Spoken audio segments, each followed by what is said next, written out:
Çörək gündəlik qida rasionunda ən çox istifadə olunan və tez xarab ola bilən qida növüdür. Ona görə də çörəyin keyfiyyətinin qorunması üçün onun düzgün saxlanılması və qoyulmuş müddət ərzində satılması vacibdir. Dünya təcrübəsində çörək məmulatlarının vitrində saxlanılması əksər ölkələrdə 24 saatdır. Ev şəraitində isə çörəyi otaq temperaturunda 20-25 dərəcədə 2-3 gün saxlamaq olar. Soyuducuda çörəyin ömrü uzansa da dadı qaçar. Ona görə də mütəxəssislər çörəyi soyuducuda saxlamağı məsləhət görmürlər. Bəs çörəyin saxlanma müddəti nə qədər olmalıdır? 72 saat saxlanılması təhlükəli deyilmi? Mövzu ilə bağlı Qida Təhlükəsizliyi Hərəkatının rəhbəri, sağlam qidalanma mütəxəssisi Məsət Hüseynova TNT TV-nin suallarını cavablandırıb. O bildirib ki, çörəyin istifadə müddəti onun tərkibindən, xüsusilə də hansı texnologiya ilə hazırlanmasından asılıdır.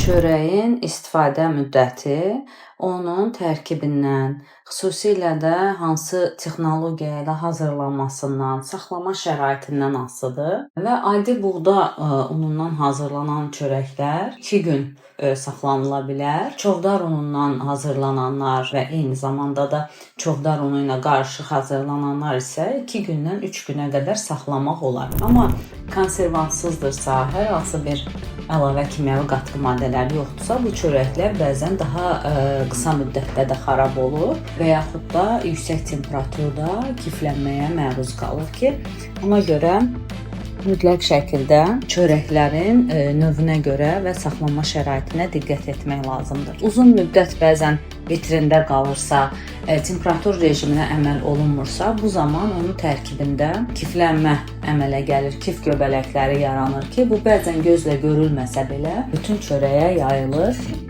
Ona görə müddəti keçmiş çörəklər hər zaman risk mənbəyidir. Bəzən qida zəhərlənməsi kimi özünü göstərməsə də müxtəlif həzm problemləri yarada bilər. Eləcə də tərkibindəki maddələrdən müddəti keçdikdən sonra xüsusilə də nişasta öz formasını dəyişir, çörək bərkiyir və eyni zamanda da bu azyaşlılar üçün mədə-bağırsaq problemlərinə gətirib çıxardır. Məsət Hüseynova vaxtı keçmiş çörəkdən suxarı hazırlanması məsələsinə də toxunub. Onun sözlərinə görə keyfiyyətini itirən çörəkdən hazırlanan suxarılar insan orqanizmi üçün təhlükəlidir. Bəzən köhnə çörəklərdən suxarı hazırlayırlar ki, bu zaman əgər çörək kiflənməyibsə və son müddətindədirsə, bu zaman ondan suxarı hazırlamaq olar. Qeyd edək ki, son illər bir çox ölkədə çörək məhsullarının saxlanma müddəti və keyfiyyət standartları daha da sərtləşdirilir. Məsələn, Avropa ölkələrində doğranmış çörəklərin istifadə müddəti 1 gün ilə məhdudlaşdırılıb. Rusiyada isə bu müddət 12 saat olaraq müəyyən edilib.